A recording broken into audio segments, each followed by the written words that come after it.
So hey hello guys and welcome back to your channel. और आज हम देखने वाले हैं ज्योग्राफी का second chapter that is interior of the earth. और इससे पहले हमने इंटीरियर ऑफ द अर्थ के दो जो लेक्चर हैं वो कर चुके हैं, कंप्लीट हो गए हैं। और आज हम पढ़ने वाले हैं डीप में कि लेयर्स ऑफ द अर्थ क्या होते हैं, कितने होते हैं। तो मैंने उस दिन आप लोगों को बताया था कि 3 होते हैं और उसे हम आज डीप में बिल्कुल पढ़ने वाले हैं। और अगर आप लोगों को अदर सब्जेक्ट्स का भी जो भी आपके सब्जेक्ट्स हैं उनके लेक्चर चाहिए तो प्लीज़ आप लोग चैनल को सब्सक्राइब करिए, लाइक करिए और प्लेलिस्ट में जाइए और जो भी आप लोगों को डाउट है वो आप देखिए। बिल्कुल कंसेप्ट जो है वो आप लोगों का क्लियर होने वाला है। तो विदाउट वेस्टिंग टाइम हम चलो स्टार्ट करते हैं। सबसे पहले मैंने आप लोगों को ये भी बताया था कि अर्थ की जो उत्पत्ति है वो कैसे हुई है, ठीक है। इग्नियस रॉक्स क्या होते हैं, वोल्केनिक इरप्शंस क्या होते हैं, हॉट लावा, मैग्मा, गैसेस, ये सारी चीज़ें हमने पहले वीडियो में पढ़ी हुई है, ठीक है। अब लेयर्स ऑफ द अर्थ, सबसे पहला जो लेयर होता है अर्थ का वो क्या होता है आपका क्रस्ट, ठीक है। मतलब आज जो हम जहाँ पे खड़े हैं उसको क्या बोला जाता है, क्रस्ट बोला जाता है। अब क्रस्ट क्या होता है हमारा, सबसे पहले ये क्या होता है, आउटर मोस्ट लेयर होता है। सबसे क्या होता है जो आउटर यानी कि जो आउट में भी है और अपर है यानी कि जो सबसे ऊपर है, ठीक है। तो इसको हम क्या बोलते हैं, अपर मोस्ट लेयर है ये किसका, ऑफ द अर्थ का। आपको मैंने बताया था कि क्या होता है हमारा, ये इस तरीके से क्या होता है, यहाँ पे हम क्या रह रहे हैं, ये जो लेयर है ना यहाँ पे हम रहते हैं, ठीक है। यहाँ पे बिल्डिंग्स हैं, यहाँ पे आप हो, यहाँ पे मैं हूँ, ठीक है। इसके अंदर हम नहीं जा रहे हैं। यही जो अर्थ का जो अपर मोस्ट है उसको हम क्या बोलते हैं, क्रस्ट बोलते हैं। Got it. अब क्रस्ट के अंदर, उससे अंदर आप चले जाओगे उसको होता है मेंटल, उसके बाद और उसके अंदर चले जाओगे तो ये होता है हमारा कोर, ठीक है। तो ये क्या होता है, अपर मोस्ट लेयर है जो जिसको हम बोलते हैं क्रस्ट, किसका, सरफेस, ठीक है। अर्थ सरफेस का अपर मोस्ट लेयर है। अब इसमें आपको दिया है कि इसका जो थिकनेस है, ठीक है। अब ऐसा तो नहीं है कि जहाँ सेम थिकनेस होगा हर जगह पूरे अर्थ में, ऐसा हो सकता है क्या कि जैसे अगर जो हमारा मिट्टी है वो सब सेम ही लेयर का होगा, जैसे मिठाइयाँ होती हैं पतली पतली पतली पतली सेम, वैसा पॉसिबल है ही नहीं, ठीक है। तो आपको ऑन एन एवरेज आप देख सकते हैं कि इसका जो थिकनेस होता है क्रस्ट का वो होता है 30 to 35 किलोमीटर, ठीक है। ऑन एन एवरेज हम कह सकते हैं अब 30 to 35 किलोमीटर। और 30 to 35 किलोमीटर की जो थिकनेस है वो ऐसा नहीं कि बहुत कम है, बहुत ज़्यादा है। मतलब आप जब गाड़ी चलाते हो मान के चलो, तो जब आप 40 किलोमीटर नहीं सॉरी 25 to 30 किलोमीटर जब आप कहीं जाते हो, जब आप 30 to 35 किलोमीटर क्या करते हो, कवर करते हो, तो उसको हम बोल सकते हैं कि हाँ वो उतना नीचे जाएगा। आप सीधे चलते हो जब हमको नीचे जाना है, राइट, अर्थ के नीचे जाना है, तो वो क्या, उसकी थिकनेस क्या है, अप्रोक्स 30 to 35 किलोमीटर है, ठीक है।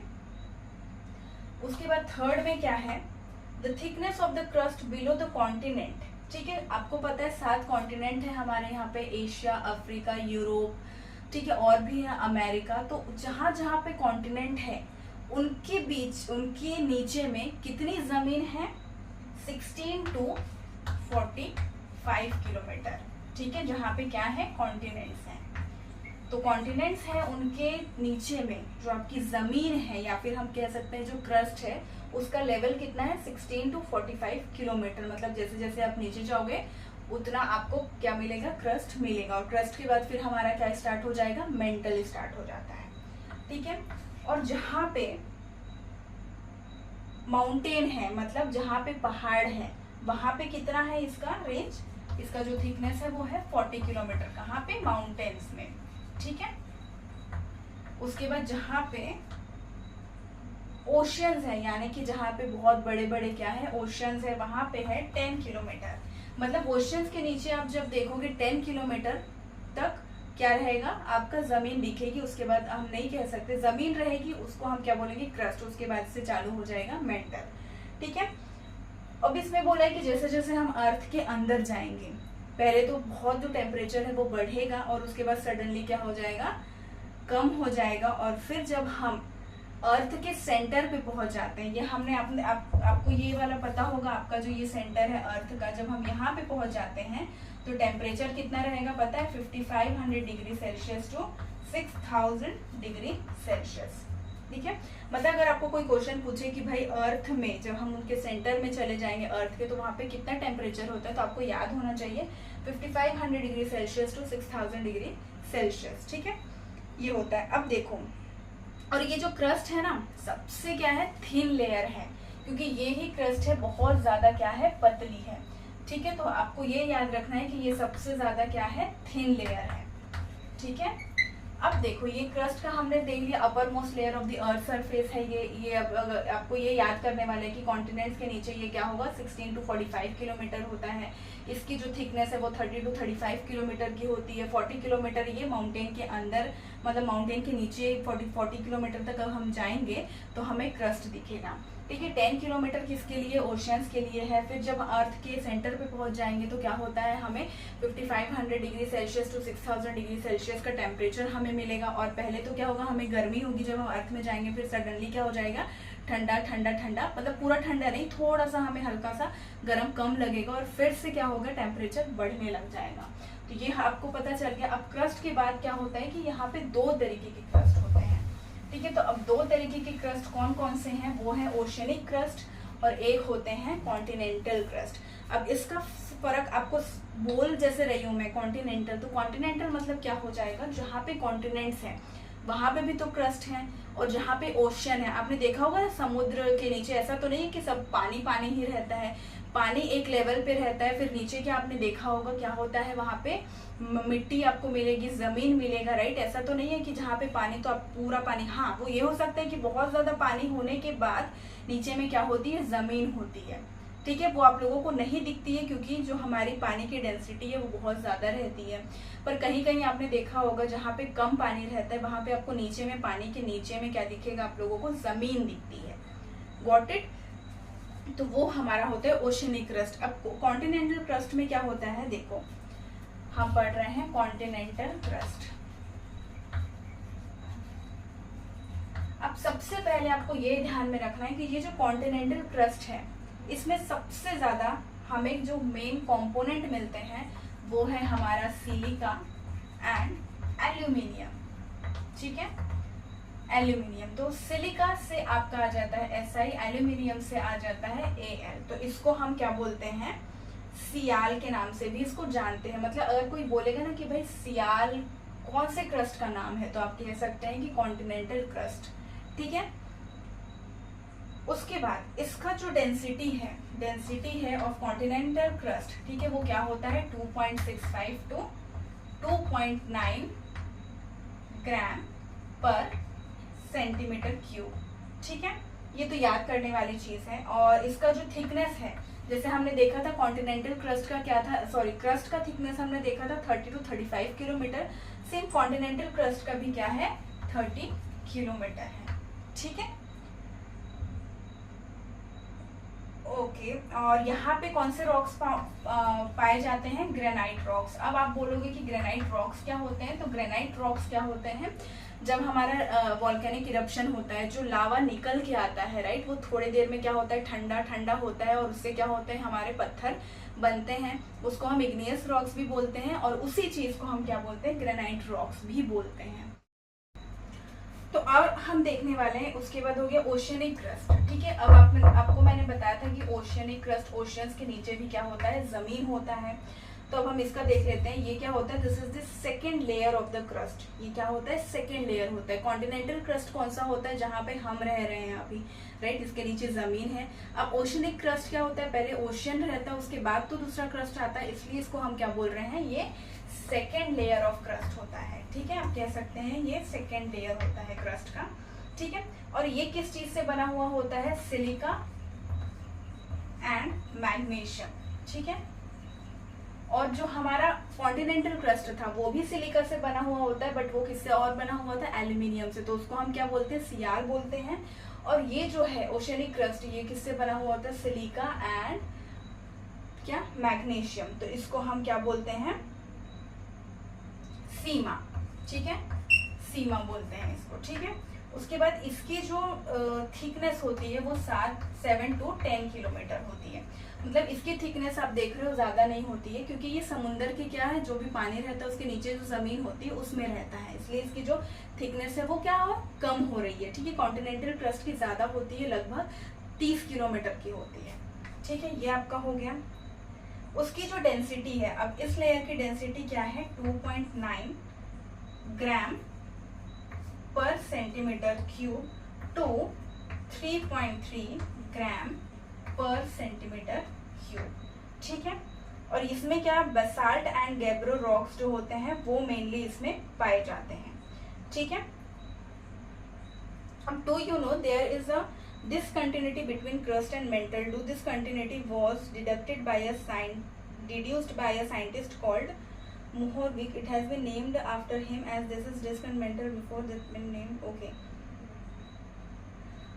अच्छा, डिसकंटिन्यूटी मतलब क्या होता है, जब हम अब ये तो मुझे लग रहा है आप लोगों को समझ में आ गया। अब डिसकंटिन्यूटी क्या होता है, जब हम क्या है अर्थ के क्रस्ट से मेंटल पे जाते हैं, तो ऐसा नहीं है कि सारा चीज मतलब जो जुड़ा हुआ है एक लकड़ी की तरह जुड़ा नहीं है। ठीक है, ऐसा हो सकता है कि सपोज ये हमारा क्या है क्रस्ट है, अब यहाँ से मेंटल चालू हो रहा है, तो यहाँ पे थोड़ी सी ना आपको डिसकंटिन्यूटी दिखेगी, मतलब यहाँ पे कुछ भी नहीं होगा थोड़ी सी जगह में। तो उससे ये जो साइंटिस्ट हैं उन्होंने ये पता किया कि हाँ भाई यहाँ से अब हमारा क्या स्टार्ट हो रहा है, क्रस्ट के बाद मेंटल स्टार्ट हो रहा है। ठीक है, तो अब हम ये देख लेते हैं कि मेंटल क्या होता है। ठीक है, अब क्या मेंटल की बारी आ गई है। तो मेंटल क्या होता है, ये सेकेंड लेयर नहीं, अब इसको हम सेकेंड लेयर नहीं बोलते हैं।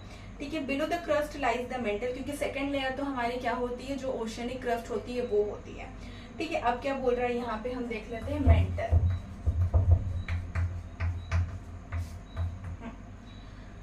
अच्छा, अब मेंटल में भी दो लेयर्स होते हैं, एक होती है आपकी अपर लेयर और एक होती है आपकी lower layer. The upper layer is more in liquid. ठीक है, जो अपर लेयर होगी वो आपकी क्या होगी,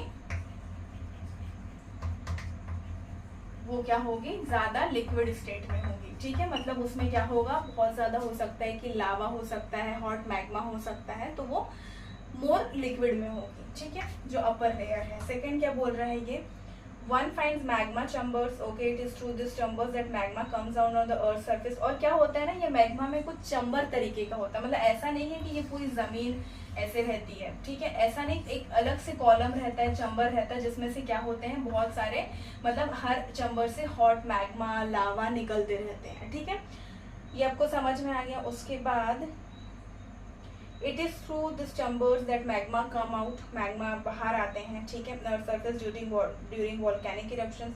अच्छा, अब आपको ये ध्यान में रखना है कि इस लेयर को, मेंटल को हम क्या क्या बोलते हैं, और एस्थेनोस्फीयर।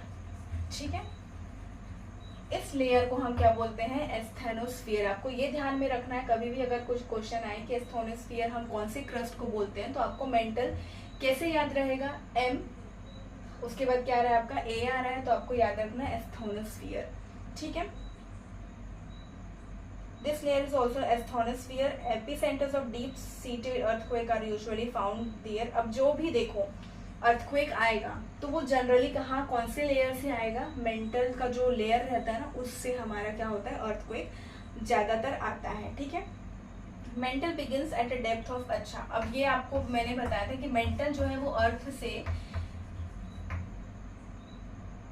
कितना, मतलब उसका डेप्थ रहेगा, वो है आपका 42 किलोमीटर। ठीक है, the internal energy release due to a endogenetic movement occurring in this layer, it is responsible for mountain building, rifts, volcanic eruptions और अर्थक्वेक एटसेट्रा। आपको मैंने बताया कि जो भी एंडोजेनिक मूवमेंट्स होते हैं, मतलब हम कहते हैं ना तरंगे जैसे आती है, अगर आप मान के चलो मैं सपोज मैंने हेलमेट पहना हुआ है और कोई मुझे जोर के मारेगा तो मुझे लगेगा नहीं, पर कुछ एहसास तो होता है ना कि हाँ कुछ तो हुआ है, कुछ तो ऐसे मेरा ब्रेन जो है वो कुछ इस तरीके से होगा कि ऐसा मुझे लगा नहीं है पर मुझे एहसास होता है, राइट। तो ये जो तरंगे होती हैं मेंटल में, जो भी चीजें खलबली मचती है, उनके कारण क्या हो रहा है, ये जो हमारे अर्थक्वेक आते हैं, तो वो कौन सा मूवमेंट हम उसको बोलते हैं, एंडोजेनेटिक मूवमेंट के कारण क्या होता है, जो भी हमारा अर्थक्वेक आता है, माउंटेन बिल्डिंग्स जो भी अर्थक्वेक में जो भी हमारा सब उथल पुथल हो जाता है, राइट, तो ये किसके कारण होता है, एंडोजेनेटिक मूवमेंट के कारण। इन this layer it is inferred that the temperature, और इस यहाँ का जो टेम्परेचर वो होता है वो कितना होता है 24 to 2900 डिग्री सेल्सियस, ठीक है, सॉरी 2200 to 2500 डिग्री सेल्सियस। और इसका जो डेप्थ होता है वो कितना आपका होता है 2870 किलोमीटर होता है, ठीक है, 2870 किलोमीटर, ठीक है। और इसका जो density of the lower mental is about 5.7 ग्राम पर सेंटीमीटर क्यूब।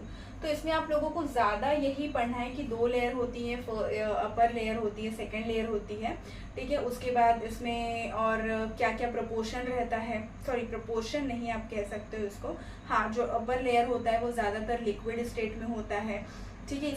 हर मैग्मा जो आएगा वो आपका चैम्बर से निकलता है। तो इसमें इतना ही है आज के लिए, हमने मेंटल का कर लिया और हम कल करेंगे कोर का, जो भी आपका है आउटर कोर, इनर कोर, ठीक है। तो आई होप आप लोगों को ये वीडियो अच्छा लगा हो, पसंद आया होगा। और अगर आप लोगों को दूसरे चैप्टर जो आपके सब्जेक्ट हैं उनके भी वीडियोस देखने हैं तो आप देख सकते हो, प्लेलिस्ट दी हुई है। और प्लीज़ हमारे चैनल को सब्सक्राइब करो, लाइक करो। तब तक के लिए श्री शिवाय नमस्तुभ्यम।